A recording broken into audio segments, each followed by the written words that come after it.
The only other communication that was permitted was from yours truly, who would speak from time to time when landmark decisions needed to be made, especially those related to the lockdown, economic stimulus, and calls for calm, and so on.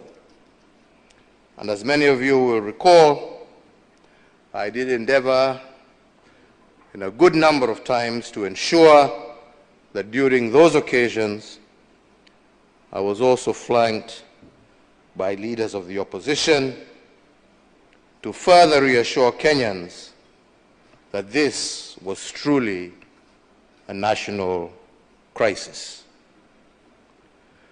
We did realize that this did contain the pandemic and the panic, especially in these times of social media, but it also ensured that as a government, we controlled the narrative. With regard to health, occasioned by the big number of COVID patients, it became imperative for us to upgrade a good number of our health facilities to help with patient control. The public sector, private sector, as well as our military, all joined forces in handling the ballooning number of patients. As a government, we went ahead and put in resources, redid and rejigged our budget in order to be able to build additional hospitals and to increase the capacity of existing medical facilities. We also, at the time, knew that we were not financially prepared and we needed to source funding for us to be able to deal or take the measures that we needed to take.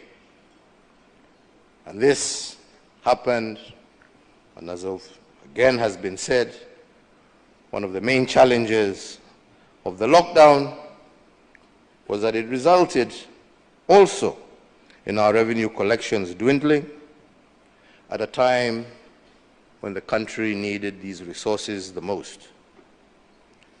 And we had to grapple consistently with how we were going to finance our operations, but at the same time keep the nation moving.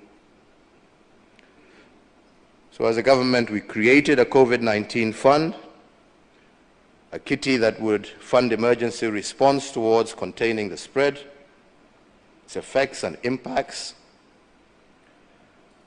But we also said in sharing the burden occasioned by this pandemic,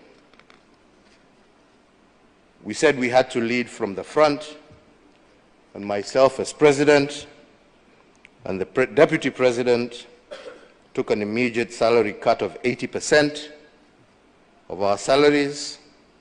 Cabinet secretaries, I don't know whether they were happy or not, but I ordered that they take 30% cuts.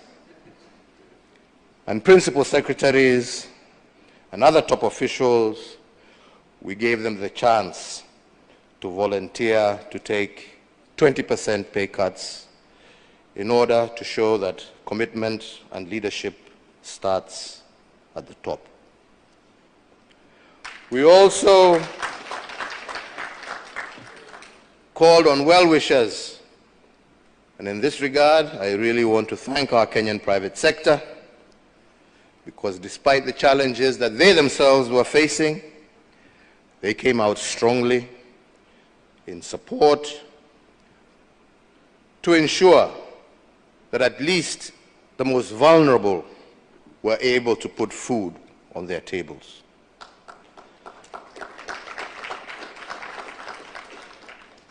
This especially because a huge part of our Kenyan workforce was casual, And many of our urban citizens rely on a daily income to sustain themselves. And we recognize this, because those casuals, with many of them now at home as a result of the lockdown, and who depended on that daily income to feed themselves, now had basically no source of income. And the big question became, how could we effectively look after this part of our population? And that, ladies and gentlemen, is how my government came up with the Kazi Mtaani program.